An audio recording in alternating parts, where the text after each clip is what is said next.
Good morning, everyone. My name is Johnny. I'm a postdoc in the Ray Chen lab, and it's my pleasure to introduce our speaker today, Dr. Sibel Uzunlar, research group leader at the Izmir Biomedicine and Genome Center. Dr. Uzunlar's academic journey began in the Boğaziçi University in Istanbul, where she completed a double major in molecular biology and genetics and chemistry.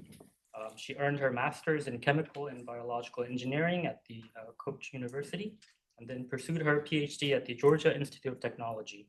Her doctoral work focused on protein biochemistry and engineering, specifically examining how protein sequence and structure govern biological activity.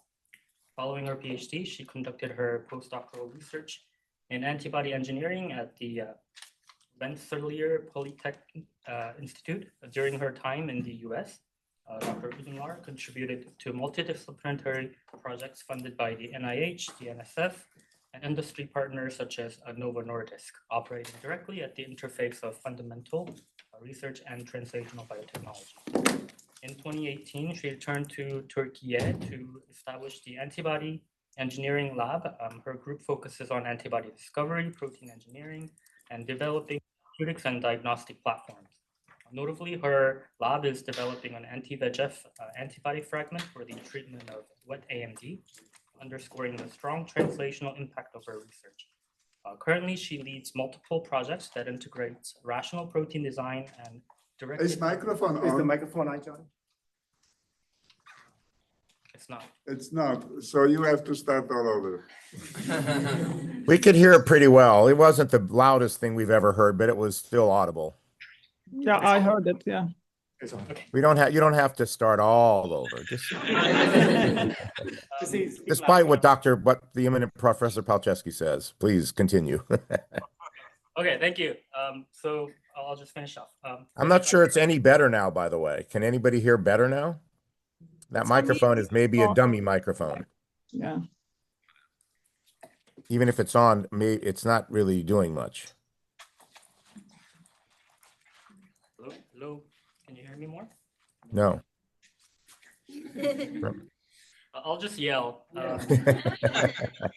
Currently, she leads multiple projects that integrate rational protein design and a directed evolution to generate innovative and application-driven solutions in biomedicine. Please join me in welcoming Dr. Uzunlar.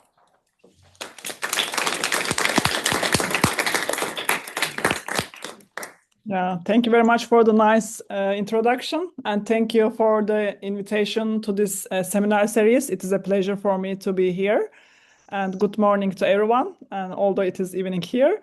And so I will start my presentation. And what happened? Okay. I will just try to... Okay. Maybe some of you don't know where the Izmir is. This is Turkey over here, and Izmir is at the Aegean coast of the Turkey. It is a beautiful city. If you have ever been here, maybe you have seen it. But it is one of the seven wonders of the is in here, Temple of Artemis, Ephesus. We call it. It is a beautiful place, and also in the same city, Izmir, we have Pergamon. Which is one of the leading centers of medicine in Anatolia in the ancient times. Maybe you know the god of health, Asclepius, if I pronounce it correct. And it is dedicated to this ancient god of health. And so actually we are proud of this because in Izmir, it is the place for the god of health. So we should do something about, the health in the city. So, and our center, which is Izmir Biomedicine and Genome Center, which was founded more than 10 years ago, which is pretty new. But we have very, rich research environments here. And from basic science to translational science to industrial kind of science. And we try to, we are like 30 research groups over there and lots of projects going on. And I will just try to briefly, introduce my research conducted in here today. Okay, so probably you all know the disease, so I will not go over the disease, neovascular age-related macular degenerations. Right now, there are many treatments available, as you know, and most of them are basically antibodies and antibody fragments injected into the eye.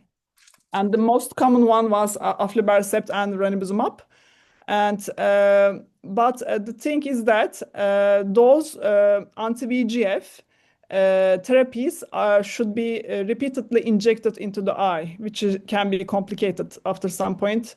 And also, although the dosage can be like longer than the previous ones, for example, for the faricimab and brolucizumab was like 5 years ago was approved, and faricimab was 2 years ago approved. They say that okay, the time between the injections could be longer. And at the same time, there are other clinical trials going on, which are one-time anti-VEGF gene therapies. But they are all in clinical trials right now. They are not approved yet, maybe in the near future. But for now, all of the anti-VEGF treatments should be periodic eye injections.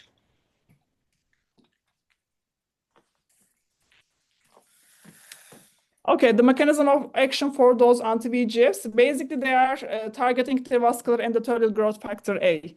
But some of them, for example, for the aflibercept, they can also target, it can also target more than one VEGF family members, PLGF, VEGF-B, VEGF-A.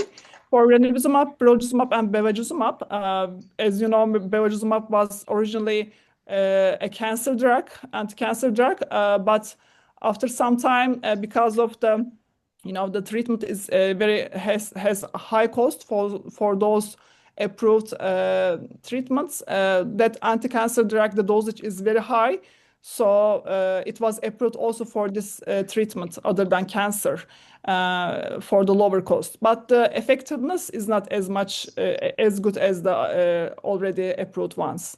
So also bevacizumab only targets VEGF-A. And right now, faricimab is like popular because of the dosage, and it is a B specific. I will talk about those B specifics in the second part of my talk. And basically, what it does, it targets both VEGF-A and angiopoietin-2, which is an unrelated protein. It is not a VEGF family member because it has two different, arms. One arm can detect, bind to the VEGF-A, and the other arm can bind to the angiopoietin-2. Basically, by binding to those VEGF related proteins, you can inhibit binding to the its tyrosine kinase receptors, and by doing that, you can decrease the angiogenesis, vascular leakage, and inflammation. Which is all related to the AMD disease, and you can treat the disease by decreasing the angiogenesis and the leakage of the vascular parts. And the treatment cost is very high, and I'm sure in the United States it is high. Also in Turkey it is high, and sometimes it is covered by the government, but sometimes it doesn't. It depends on the report that the doctor give. But the population who got AMD increased a lot because the older population increases in the world.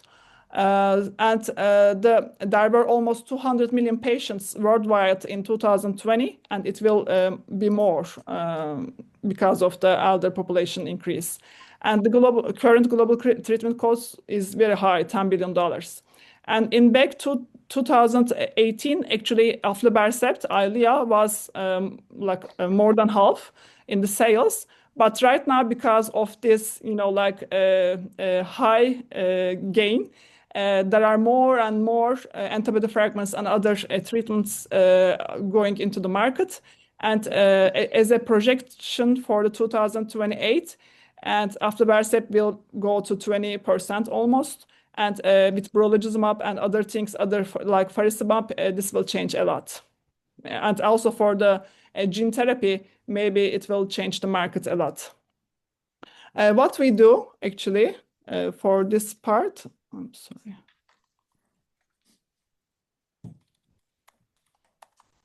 So basically, in our lab, we both discover antibodies from scratch, like we immunize mice and get the antibodies by hybridoma or B cell cloning. And also, we do some antibody engineering. What we do by doing antibody engineering, we try to increase the biophysical, biochemical properties of those antibodies. We can make them smaller, which has some advantages, especially in the eye. And also, we can do some fusion proteins with the antibodies. If I just checked this like 2 days ago, there are more than 220 approved antibody in the market right now, approved by FDA or EMA. And out of those, almost 10% of it is antibody fragments, 17 of them. And 7 of them are FAP, one of them is ranibizumab, by the way, and the other 7 is the single chain antibody fragment. Over here, only the variable heavy chain and variable light chain connected by a linker. And the FAP is only the one arm of the full IgG antibody. And there are also 3 nanobodies. Also, this is very hot topic right now in the antibody research. 3 nanobodies also approved in the market, used for many treatments. Most of them are like cancer. Almost half of them are cancer-related treatment for the cancer.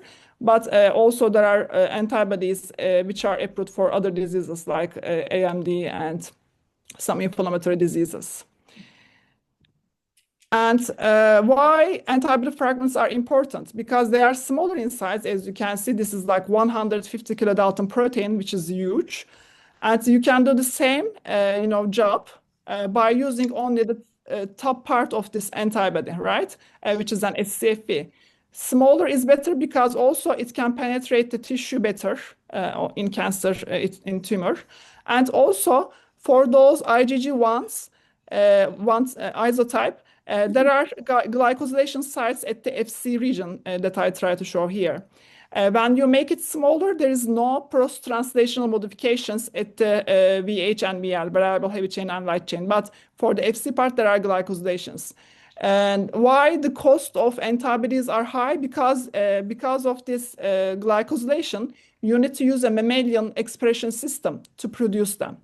Otherwise, if you try to produce them in a microbial system, it will not be correct, right? Because of the glycosylation patterns. It is different, and the immunogenicity risk will arise. If you make it smaller, no need to deal with the post-translational modification. You can use microbial system, yeast system to produce them, which is much easier and cheaper than the mammalian expression system. In our lab, we use both mammalian expression systems and the microbial expression systems. And I can say that in our projects, it is almost 10 times cheaper than the mammalian to produce it in yeast. And also, after you make some engineering efforts on those small antibodies, which is much, much easier to do engineering on small ones, you can always convert it back to the IgG format or other formats like scFv, Fcs, if it is needed. Because most of the engineering goes on the variable region, not the constant, because we call it constant because it should stay constant, right? For the immunogenicity reasons.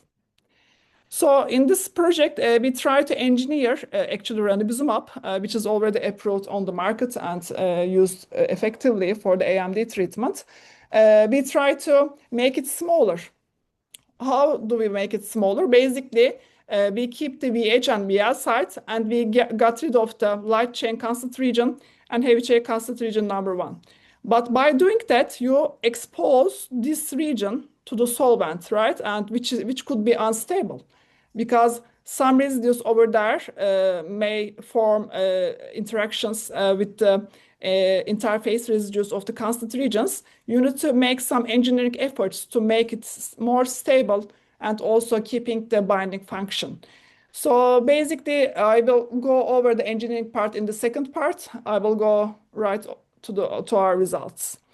Before doing that, what we use as an expression system, we used Pichia pastoris. So Pichia pastoris is a yeast system.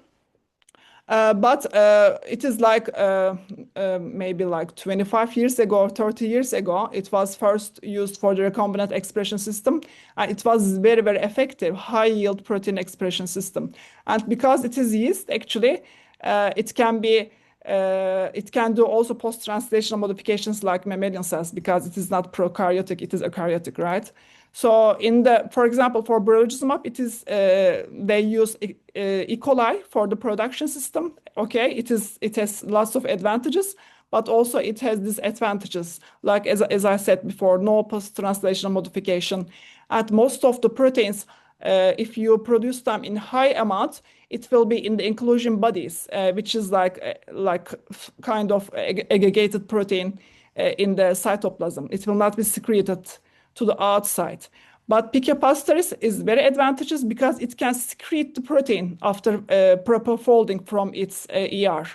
So it has lots of advantages over E. coli, and it is as cheap as the E. coli also. And also, there are some disadvantages that I put here because for the induction system, it uses methanol usually.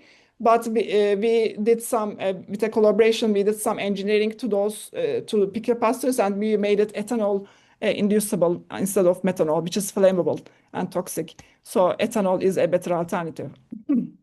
And also because it consumes lots of oxygen for the expression of the protein, but we also tried hypoxic conditions, and we try to make those disadvantages not a disadvantage anymore for our system. And also, for Pichia pastoris, actually there are many vaccines and drugs already approved on the market that I try to put here. So it is not new. Actually, people use this in very large fermenters, and because of its cost and easy protein secretion to the media, like mammalian cells, and the same thing for the mammalian cells. Mammalian cell, we use usually Chinese hamster ovary, and it can secrete the protein to the supernatant. For the, like purification, you don't need to deal with the cell. You get the supernatant, get rid of the cell, and you go the downstream processing. And the same thing with the Pichia pastoris. It secretes all the protein to the outside. Sometimes it can stuck inside. I will not show here, but we have seen those kind of things. It can, if that protein is produced very fast, it can get stuck in the ER or in the cytoplasm, but most of it will be secreted to the outside. So that's why there are many products available, biopharmaceutics and vaccines especially available. And also we produced a SARS-CoV-2 vaccine by using Pichia pastoris, and it is very efficient system. So for our anti-VEGF scFv, I go back to the production of that antibody. Basically, as you can see, it is very pure protein after purification.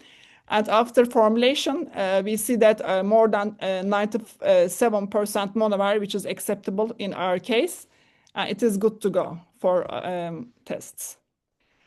What we did, okay, after we confirmed that it is pure enough to do our in vitro biochemical or biophysical assays, we first did SPR, surface plasmon resonance, where we immobilize the VEGF to the chip, and we flow our antibody, anti-VEGF antibody at different concentrations to determine the binding kinetics of our antibody.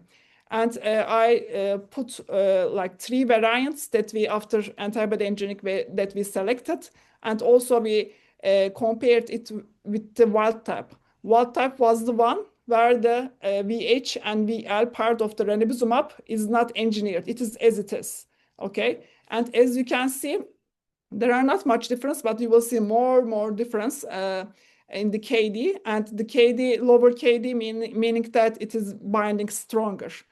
And if you compare those, scFv 1 and 2 is way much better than the wild type one. scFv 3 not that much, and we like decrease the affinity.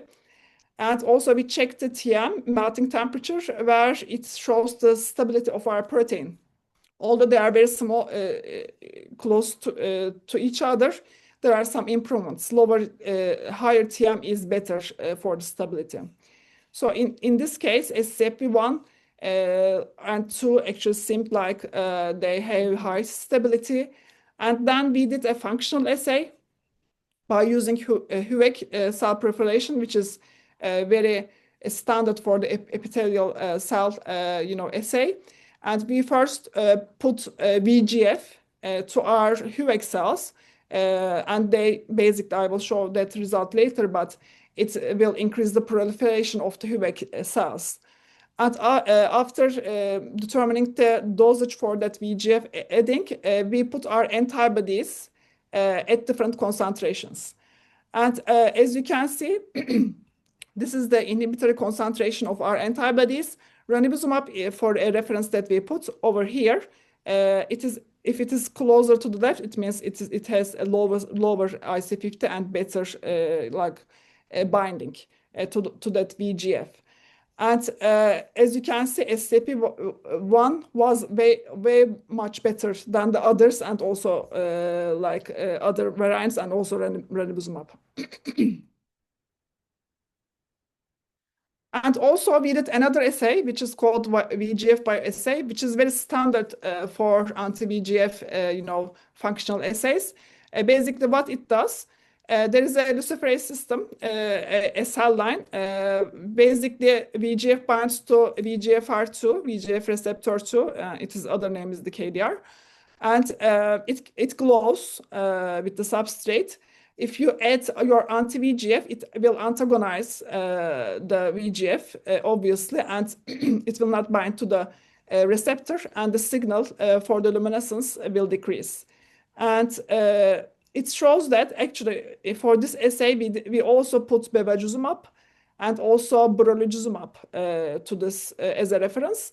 And as you can see, in the market, brolucizumab is the best for binding kinetics to VEGF. It is the blue one here.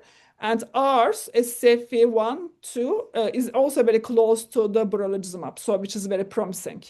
And when you compare it to ranibizumab, it was the same as the HUVEC cells. It was way much better with those scFv1 and 2s. And for the wild type, as you can see, it is very poor compared to the engineers scFv1, 2, and also 3. So for the in vivo studies, actually, this is very robust system. And before coming to İzmir Biomedicine and Genome Centers, I have never used zebrafish for any studies, but we are lucky that we have that facility in our institution. And basically, for the animal studies, in vivo studies, it takes months, sometimes like years to get some results, right? But for zebrafish, it is very fast. Basically, you inject you give your treatment, and you will get your result in 3 days or 5 days at most. So it was very fast, and because of the it is a small animal, the N number is much higher. You can use 20 zebrafish for one study. And for this part, we checked the literature, and there is already documented in vivo models, zebrafish models for the anti-VEGF, capacity efficiency. The first one was the SIV. Basically, it is called subintestinal vein. Basically, when the zebrafish is 5 days post-fertilization, it will form a vascular structure around the subintestinal part, which is called subintestinal vein. So what we did first, it was to put our antibodies in a dosage to the zebrafish and see if those vascular structures are different. And also we put some references I will show in the next slide. And how we check the vascular structure, basically, this was a transgenic animal where the vessels are labeled with GFP, so it will fluorescence.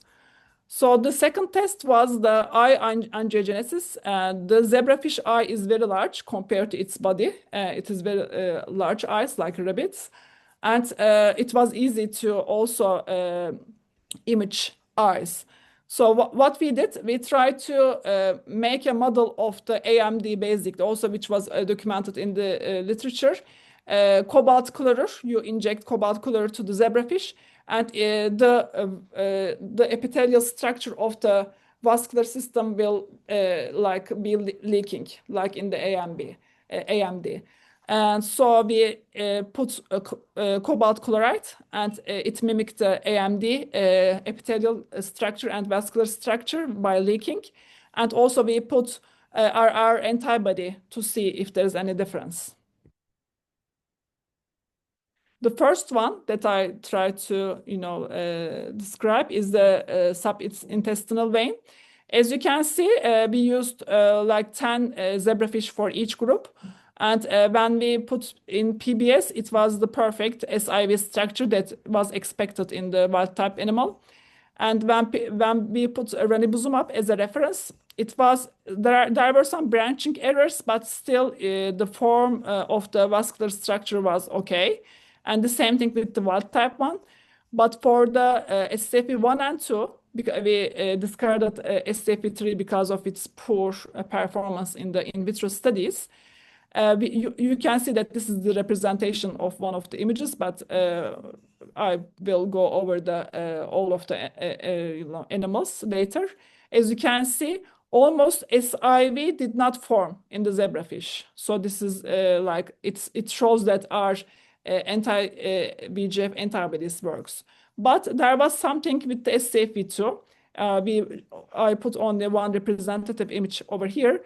But the morphology of the zebrafish body was different, and also there were many deaths also in this group. As you can see, for the scFv2, almost half of it was dead, or it has some defects like this. And for the other PBS, ranibizumab, and wild type, there were no deaths or defects. But for scFv1 and 2, especially for scFv2, the morphology was bad, and also there were some deaths. So also for the relative SIV area, where we try to measure the area over here, there was a significant decrease in the area for scFv1 and 2, but especially for the scFv1, it was very significant decrease. So this shows that like scFv1 has high performance for its anti-VEGF effects. So the second test that I try to, show you, try to explain to you, the cobalt color experiment, where we use the tamradextran injection, and the blood will be red. In this case, you can image it red because of the tamra. And for the control, where there is no treatment, nothing, and the vascular structure seems fine in the eye, so as you can see. And for the negative control, where we gave cobalt chloride, as you can see also more clearly here, there are some leakages over the vascular area over here. So this shows that our model, works with the cobalt chloride. And also, if we give the ranibizumab, scFv1 and scFv2, we try to see if that leakage is not as bad as the negative control. And as you can see, for ranibizumab, there were some leakage still, and scFv2 still some leakage outside the vascular area. But for the scFv1, it was much, much lower, or even not that much. And for all of the groups, if we try to, make it statistically significant, as you can see, compared to scFv, other negative controls and ranibizumab, which was almost very similar, scFv1 and 2 performs better with scFv a little bit better. So also we did an angiogenesis test where you put the HUVEC cells on a matrigel, basically gel matrix, basement membrane-like surface. And after some time, in 24 hours, it will form actually angiogenesis like this. It will form branches because they are endothelial cells, basically. So in this test, we put no VEGF. And as you can see, the HUVEC cells are still alive, but they will not form the vascular structure. If you put VEGF from the outside, they will form actually vascular structure, as you can see here. But if we put ranibizumab or scFv1, which was the leading candidate for our case, as you can see, it was as close as to no VEGF because all of the VEGFs are antagonized by our like scFv somehow by ranibizumab. If we check the statistics here, we compared total length of the like those vascular structures, total segments, total branching lengths, and also the length of the branches. As you can see, for all of those, scFv1 was performing better than the ranibizumab and performing as close as the no VEGF ones most of the time. So this confirms that scFv1 is the best engineered and lead candidate for our case. So also we checked if there is any cross-reactivity, although it is still like derived from the ranibizumab, we might, change its binding kinetics. So we checked if it binds to other VEGF family members over here, other VEGF isoforms, and also other VEGF orthologs, other species. So as we expected, it didn't bind to any VEGF family members as ranibizumab and brolucizumab. So this was confirmed. And for the VEGF isoform, the main target is VEGF-A165, and it binds to it very well and better than the brolucizumab in this case. And for the other isoforms, yes, there are some binding, but not as much as the VEGF-A165 as expected. And also for the other, although the sequence is the same for the monkeys, it binds perfectly like the human VEGF, although they are the same. And for the mouse, rabbit, and rat, we checked. And for mouse and rat, yes, it binds very well. But for rabbit, it doesn't bind at all. And the same thing for brolucizumab and ranibizumab. So you might already know this, but I will go over it briefly. For brolucizumab, which is in the market right now and used a lot for the AMD treatment, there are many immunogenicity concerns. So we were curious if the same thing would happen to our scFv, if it is scFv related or something else, because our scFv is derived from the Lucentis, ranibizumab. It should not have any immunogenicity, right? So we try to also test this hypothesis. So what people analyze is that immunogenicity is for some percentage of the patients. I will show the statistics in the next slide, but it can also form the blindness because of that inflammation, and which is not accepted in the clinical area. So here's the statistics. As you can see, all of the anti-VEGF treatments here. Basically, for the brolucizumab, the anti-drug antibody, ADA, anti-drug antibody is much higher than the other drugs, although this is not used anymore in the AMD treatment. So it is like treatment emergent antibody, anti-drug antibody is like 75%, so which is very high, unacceptable. And also the incidence for the inflammation is much higher than the others.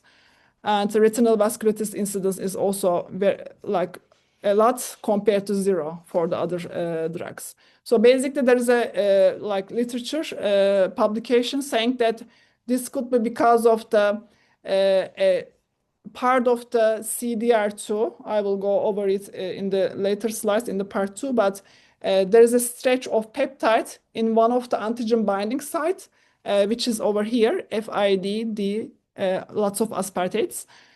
Because of that, this immunogenicity happens.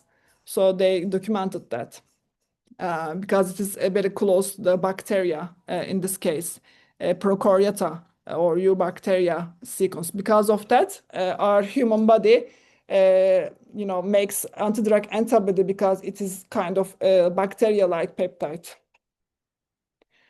And so, as I said, we were also curious if our antibody is immunogenic. We tried to design an experiment for anti-drug antibody determination. What we did repeated injection of our antibody, because in the first injection, it will not, give the anti-drug antibody, but after second and third injection, it will develop the inflammation. basically. And we did 3 injections, and we both collected serum and the vitreous part from the eye for the analysis, ELISA analysis. But unfortunately, we showed that the immunogenicity analysis is not applicable to rabbit system. This was a pilot system, rabbit system, but it didn't work because of the control animals and antibody treated animals gave the same anti-drug antibody concentrations and dose dependent concentrations. So unfortunately, we said that okay, we cannot use rabbit for this system, and right now we are trying to develop a PBMC based in vitro immunogenicity test to show that actually basically to compare brolucizumab with our antibody and also ranibizumab as a reference to show that immunogenicity is not an issue for our antibody like the brolucizumab. Okay, as the part 2, I'm not sure, this is more like protein engineering part that I try to show, and how we engineer antibodies. And one of the cases that we work on right now, we just started to make a dual specific antibody, because we already have an anti-VEGF antibody with high stability, good binding kinetics, and functional both in vitro and in vivo. We try to engineer that antibody as a proof of concept to make it dual specific. But when I say dual, it is a bit different than the bispecific. I will just switch to this slide first. When I say dual, it means that it will stay the same VH and VL, the same VH and VL, but it can bind to 2 antigens with the same sequence, with the same structure. But on the market, there are lots of B specifics, so which are basically 2 different arms. One arm is different from the other arm, different VH and VL sequences.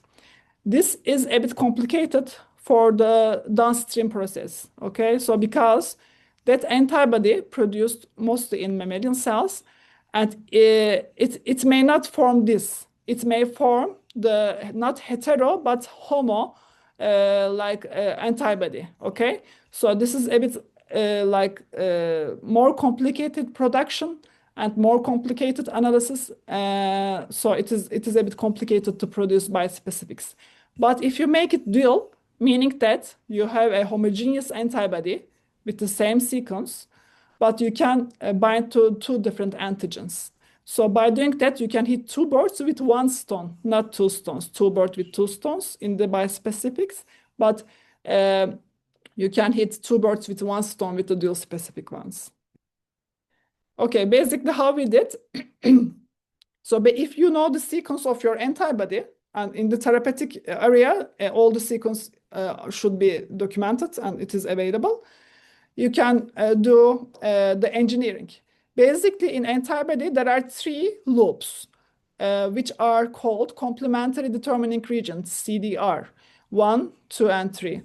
And the 3 is the most important part because it binds to the antigen epitope more than the other CDRs. And most of the affinity engineering goes to the CDR3. And these are framework regions in between. So framework 1, 2, and 3. These are mostly constant for the species like human. It is usually constant. But if you change the CDR, if you try to engineer CDRs, you can also alter the affinity binding kinetics of your antibody. So you should be very careful about this. And most people do not touch the framework regions unless if it needs to be humanized. Basically, you discover your antibody in like a mouse or rabbit or llama in nanobody case, and you cannot just give it to the human, right? Because of the immunogenicity issues. You need to humanize those sequences. And most of the humanization are done in the framework regions and sometimes in the CDRs also. And one of the problems of the brolucizumab was this, actually. Like one of the CDR regions had that sequence which is very similar to bacteria. That's why it makes it immunogenic, actually. So yeah, it is very important to fine-tune your sequence without losing your affinity to your antigen or without losing the function of your protein. So basically, also one of our projects in our lab is we work on the cancer, and anti-VEGF is also popular in cancer because it is an important cytokine secreted from the tumors. Actually, it is one of the discoveries of the cancer.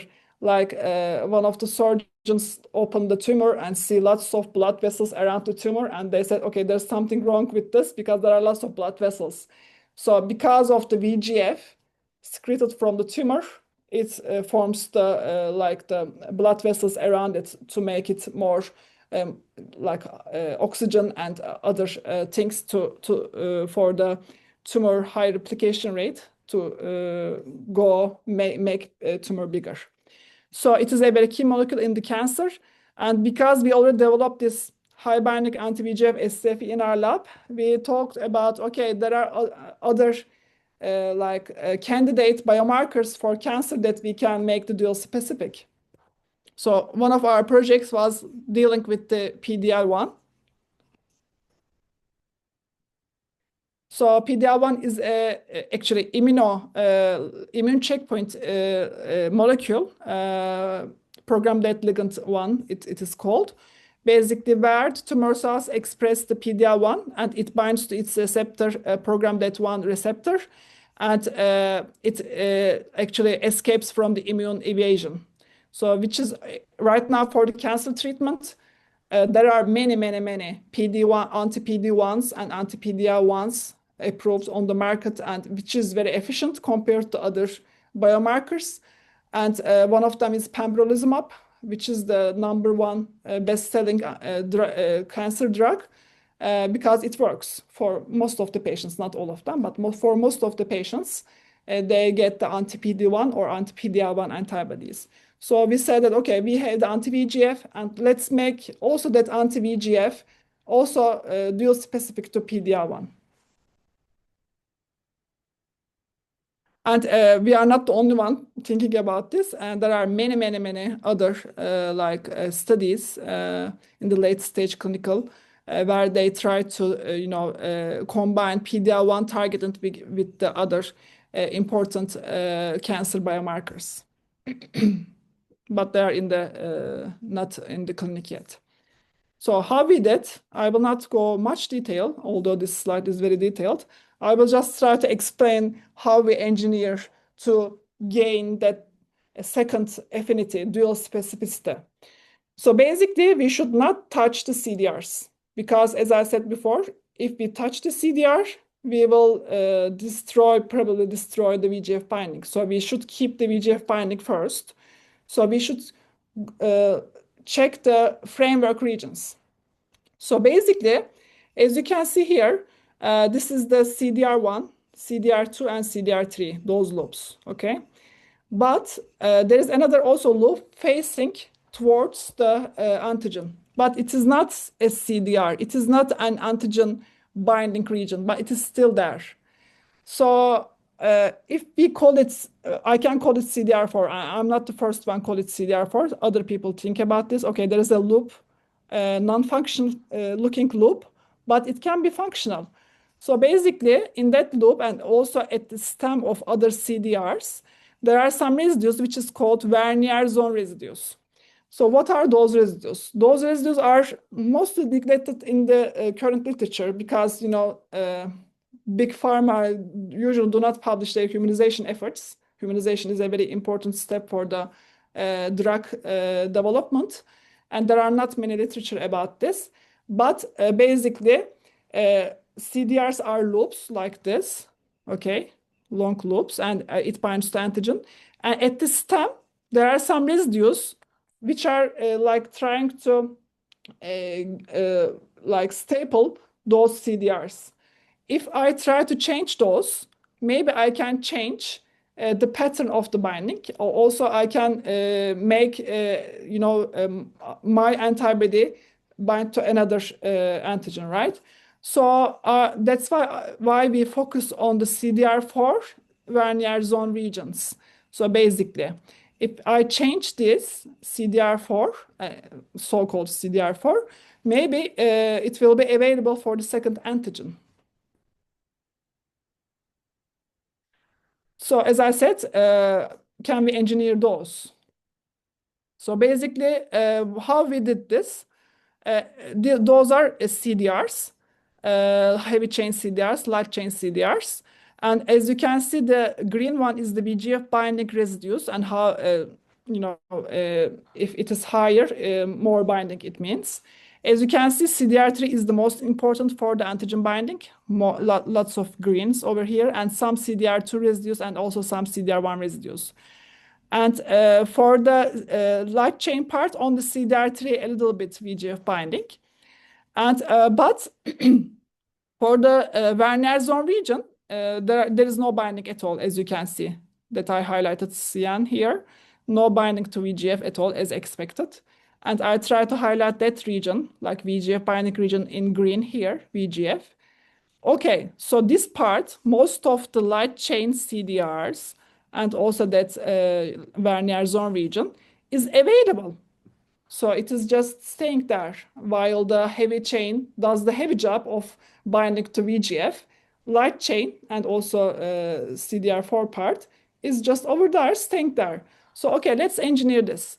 So we try to make the interaction and which one is more important, and this is like some computational work, and we selected just four residues actually.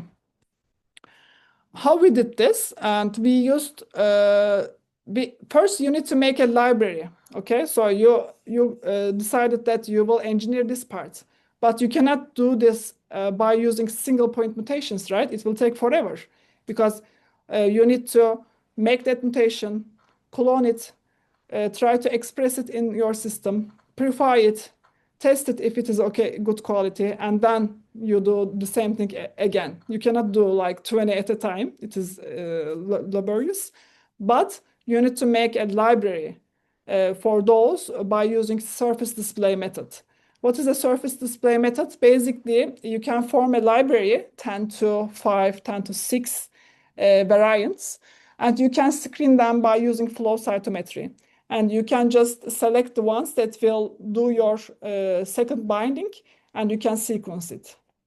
By doing that, you select the regions where you try to change the amino acid to other 20 amino acids, and you make your library size to 10 to 5. For yeast, the surface display, it is a bit limited by the size. But if you use phage display system, it is a bit higher, 10 to 10 you can make. But it is more complicated for the antibody for the phage display.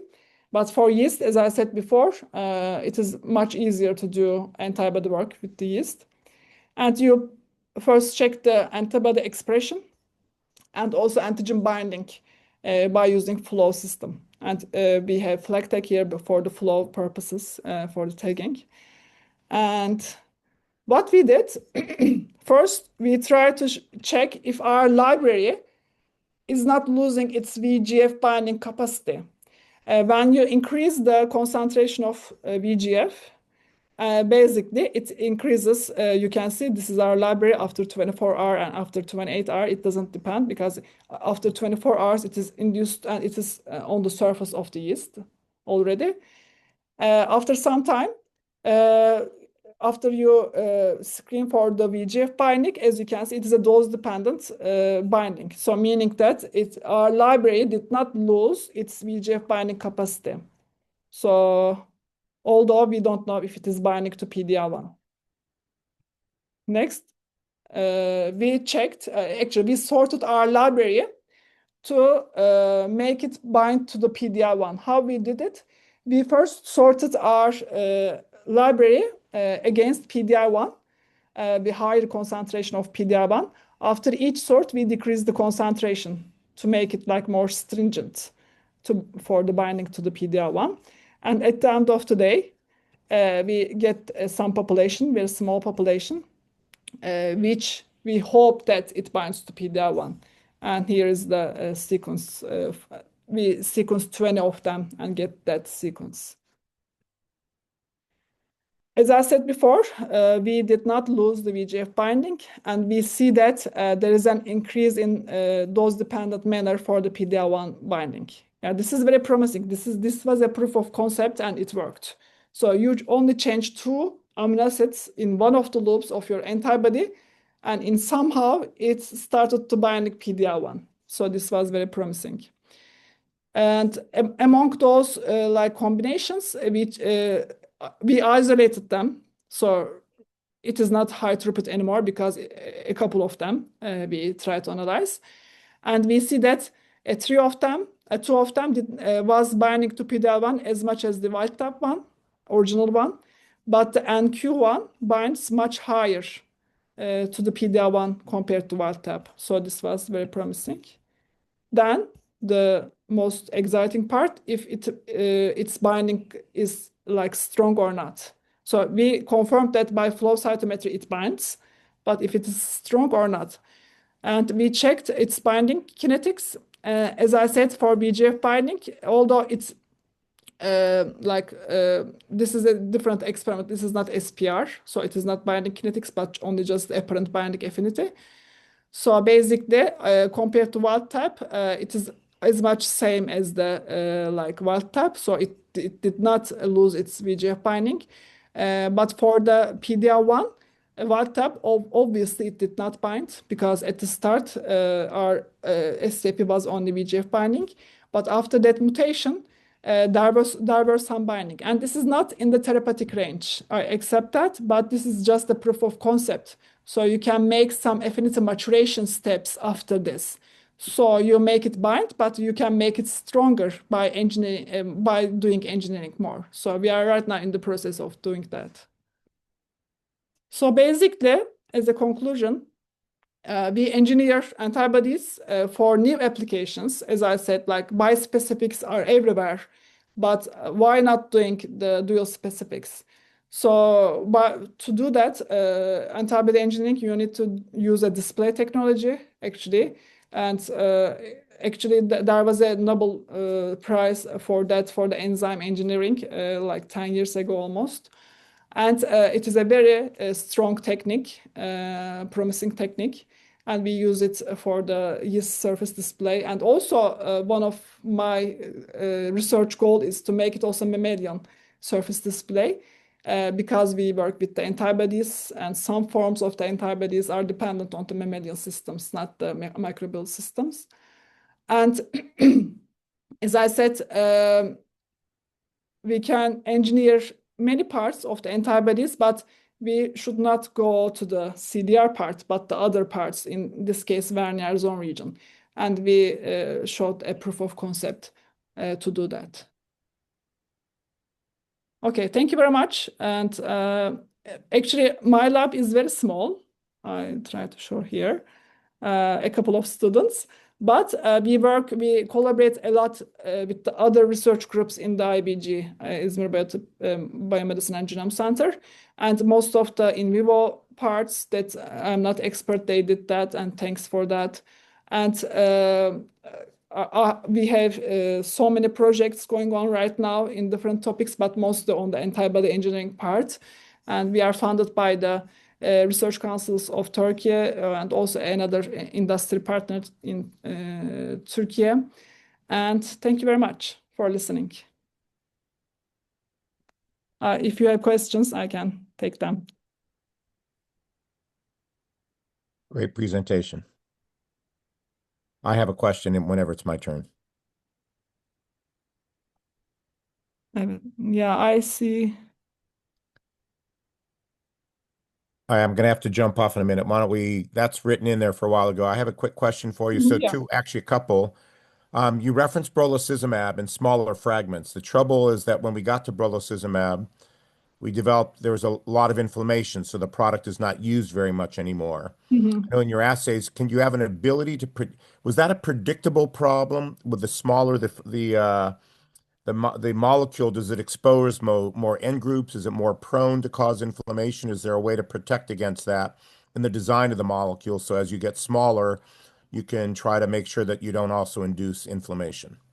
Yeah, actually, that's a great question because that publication that I cited in one of the slides is that they screened all of the peptides of the brolucizumab, so different lengths of peptides, and they pinpoint one peptide which is in the CDR region of the brolucizumab. So basically, they discovered their antibody and they cannot change the CDR regions because it already binds to VEGF. They try to humanize the other constant framework regions, but not the CDRs. So it was, I think, predictable, but as I said before, immunogenicity is a complex issue. For our case, rabbit did not work, Right. and in vitro systems will not predict that. And you cannot know it until you go to monkeys or human. So still, it is a shortcoming for research lab. So it can be predicted, but at a later stage. And the second question I had, and then I'll get out of the way, is you talked about the bispecific versus dual specific. Ultimately, is there a limit to the specificity? Could you have multi-specific molecules? Because, for example, in diabetic macular edema, anti-VEGF therapy only works well in about a third, mediocre in about a third, and poorly in a third because there's all these other inflammatory chemokines and cytokines, the interleukins, the three most important non-VEGF molecules in that cascade would be IL-6, IP-10, and MCP-1. Would you be able to create a quadra, if not specific, what entity that would cover a broader base? Would be a way, because one of the advantages what we use in those patients are steroids because they affect so many different, but steroids, they quench all the cytokines, but steroids, of course, cause cataract and raised intraocular pressure. So is there a way, in a certain sense, to create a safe steroid equivalent, or at least something that attacks multiple targets, which is the advantage of steroids? Yeah. So actually, you can, but there's a thin line between making it dual, triple, or like those kind of specific to polyspecificity, because polyspecificity is still a problem for the therapeutic treatment. Okay, so if it is polyspecific, it can bind to anywhere, right? So there is a thin line between that. Yes, it can be multi-specific, but it should be very in a controlled manner because Right. that antibody is a steric, like limit for binding to the antigen, right? So it has a surface for binding, and you can change that surface. But if your antigen partner is large, not a cytokine like small cytokine, but a large, like binding partner, it will just, like bind to sterically to large part of your surface for the epitope paratope region, right? So there's a limit for the antigens to, locate its binding. Yes, you can, in principle, you can do multi-specifics, but you cannot go to the polyspecificity. Right. So what is the upper theoretical limit of how many specificities that you think is realistic? Realistically, two, at most three or four. I That's it. see. Yeah. Because there are companies that are now actively developing tri-specific molecules Yeah. and one that's trying to get to a quadra-specific or a tetra-specific You can, molecule. but by fusion, actually, there are some groups I know. You remember FC part, the Yes. bottom part? Sure, the So, FC is normally two, the stable part, right? yeah, two arms on the Right. The usual AB part. fragments. Yeah. Yeah, and two arms at the bottom. They Yeah. do. Yes. So Yes. it We've is seen that. basically, There's a yeah, molecule being tested now called yeah, tispectus that is a yeah, Tie-2 agonist on the top with the two arms and then a yeah, aflibercept equivalent to VEGF inhibitor on the two arms in the bottom. So I've seen yeah. those. But each of those are usually paired. Those are two of the same up top and two of the Yeah. same below. You could have the four, each being You different can- theoretically. Yeah, you can, but the downstream processing will be very, very complicated. Yes. Yeah. Does anybody else have any other questions? They've asked me to moderate a bit because the microphones in the room aren't working so well. I've also, Omishi, do you have a question? Chris sent me. Oh, I talked. Oh, yeah. Yes, please. Very, very nice talk. I have two questions. For the last part, the dual design, do you expect a synergistic effect? Because this molecule can sit on top of the tumor cell by binding with PDL1, then inhibit the VEGF. Might be better than the additive effect than like inhibit both molecules? You mean combination therapy, right? Right. Yeah. Because So yeah, go ahead. yeah, there are combination therapies, yes, they are approved, but also it is very complicated for the combination therapies, right? So all of the clinical trials should be restarted again to make it combination therapy, and it is a long process. If you can do it with one molecule without any expensive clinical trials, it is more advantageous. And another thing is that if you deal with two different antibodies, the concentrations and everything dosing, you should also tune two different parts. But with one antibody, one dosing, you can deal with it. Yeah. The trouble with combination therapy, at least from a development standpoint, if it's two separate products, is then you would have to show superiority in the clinical trials, which are very difficult. Yeah. When you can package everything either into one molecule or one syringe, typically, then you can just do what's called non-inferiority. You would only have to compare yourself to Eylea 2 milligrams every 8 weeks. So that's the development pathway. The minute you have to have two different products in two separate syringes, then you have to show superiority, and that's very, very challenging. And my question is like, do you expect it's maybe even better than combinational therapy? Because your molecule can potentially be targeted onto tumor cell, then only inhibits or most likely inhibits VEGF released or secreted by the tumor, therefore reach some even better therapeutic effect. Yeah, it is hard to tell in advance, but the thing is that my expectation would be the binding would be concentration dependent. So if it can reach to the tumor, there is a high concentration of VEGF, obviously, and that antibody will bind to VEGF because of the saturation of the VEGF, right? But at some point, because of the immunomodulation, there are T cells around it and PDLs on the tumors. It can also antagonistically bind to the PD-L1 in a concentration-dependent manner. So it depends on the concentration of those two substrates antigens on the tumor microenvironment. So it is just, but you cannot know it in advance unless you try it in the real world. Yeah. Any other questions from the audience? I'm going to have to jump off. That was a great lecture. I have to go run another meeting. So Tim, if you could handle or however you guys sort out the rest of the questions, but thank you. That was a very, very interesting seminar.